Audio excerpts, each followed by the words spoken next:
आते हैं जम्मू से कैमरामैन संदीप के साथ अमरेंद्र गुप्ता, डीडी न्यूज जम्मू। और इसी पर ताज़ा अपडेट ले लेते हैं। हमारे साथ में हमारे संवाददाता कुपवाड़ा से रमा त्यागी इस वक्त जुड़ रही हैं। रमा, जिस तरीके से देखा जाए तो आज तीसरे और अंतिम चरण के चुनाव प्रचार के जो है वो आज थम जाएगा।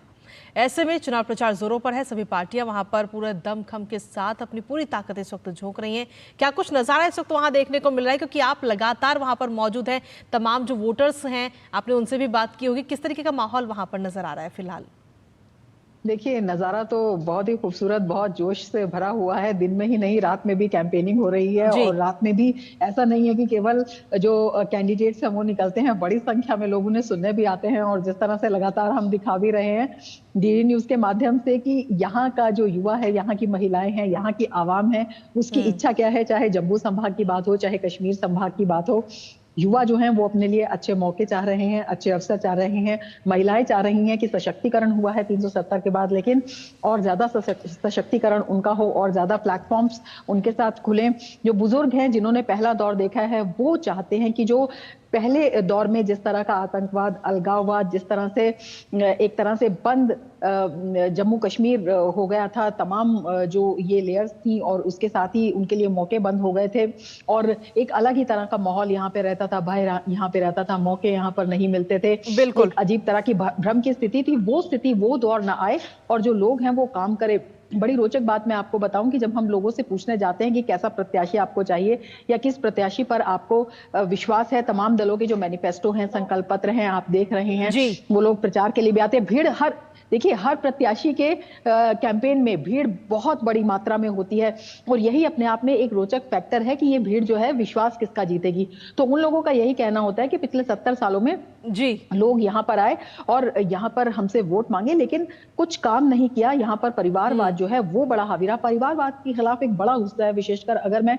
कश्मीर संभाग की बात करूं तो कश्मीर, श्रीनगर से लेके अगर हम बॉर्डर एरियाज में भी आते हैं, एलओसी के इलाकों में भी आते हैं, तो सभी लोग एक ही बात कहते हैं कि यहाँ पर जो परिवारवाद रहा है, जो भाई भतीजावाद रहा है, उसने यहाँ पर लोगों को बड़ा नुकसान पहुंचाया है। तो लोग चाहते हैं कि काम हो, एक ओपन एटमॉस्फेयर हो और जिस तरह की चीजें यहाँ पहले हुई हैं वो ना हो। अब नए चेहरों को भी मौका देने के लिए ये लोग यहाँ पर तैयार रहते हैं। तो अपने आप में ये सभी फैक्टर्स जो हैं ये इस पूरे चुनाव को जोशीला भी बना रहे हैं, दिलचस्प भी बना रहे हैं। जी, जैसा कि रमा आपने बताया कि जो भी प्रत्याशी चुनाव प्रचार कर रहे हैं, हर प्रत्याशी के साथ में भीड़ तो नजर आ रही है, लेकिन सबसे बड़ी चुनौती होती है उस भीड़ को वोट में तब्दील करना।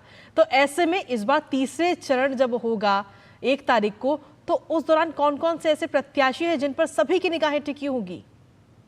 देखिए, जो इन 40 सीटें हैं, चाहे जम्मू संभाग की हो, चाहे कश्मीर संभाग की हो, सभी जो प्रत्याशी हैं वो हैं जो जिन पर सभी की निगाहें लगी हुई हैं, कि क्योंकि सभी ने अपनी पूरी ताकत झोंकती है और सभी का जो सभी पार्टी हैं निर्दलीय प्रत्याशियों को छोड़कर, क्योंकि जो निर्दलीय प्रत्याशी हैं, जो युवा प्रत्याशी हैं, वो नए चेहरे हैं। बाकी चाहे बीजेपी हो, चाहे कांग्रेस हो, चाहे नेशनल कॉन्फ्रेंस हो, चाहे पीडीपी हो, इन्होंने अपने जो चर्चित चेहरे हैं उन्हीं पर ही दाव लगाया है और विनेबिलिटी फैक्टर जो है उसको देखकर जो है यहाँ पर चुनाव में प्रत्याशी उतारे गए हैं। अगर हम बड़े दलों और क्षेत्रीय दलों की बात करते हैं, जहां पर मैं मौजूद हूँ, ये कुपवाड़ा के अंतर्गत आता है और इसके साथ में ही हंदवाड़ा है, तो यहाँ पर जो है सज्जाद लोग हैं, उनकी किस्मत जो है दाव पर लगी हुई है, क्योंकि यहाँ पर भी चतुष्कोणीय जो पूरा फाइट है वो नजर आता है।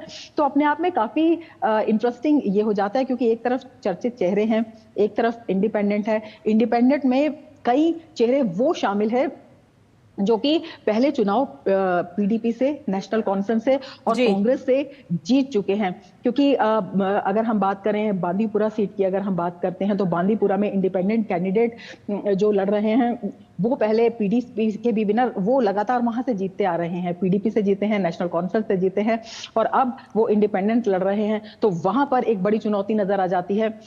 बीजेपी ने वहां पर मुश्ताक लोन को उतारा है, जो नया चेहरा है, लेकिन काम वहां पर, क्योंकि वो बांदीपुरा जिले के जो है जिला अध्यक्ष रह चुके हैं बीजेपी के, तो वो भी अपने आप में काफी टफ कॉन्टेस्ट देखते हुए दिखाई देते हैं, क्योंकि उनका कहना है कि 370 के बाद जिस तरह का माहौल मिला तो हमें भी काम करने का मौका मिला और तमाम ऐसी चीजें आई जिन्हें हम यहाँ पर इम्प्लीमेंट कर पाए। तो एक एक सीट पर जो मुकाबला है वो बेहद कड़ा है यहाँ। चलिए, बहुत बहुत शुक्रिया रमा, तमाम जानकारी और अपडेट्स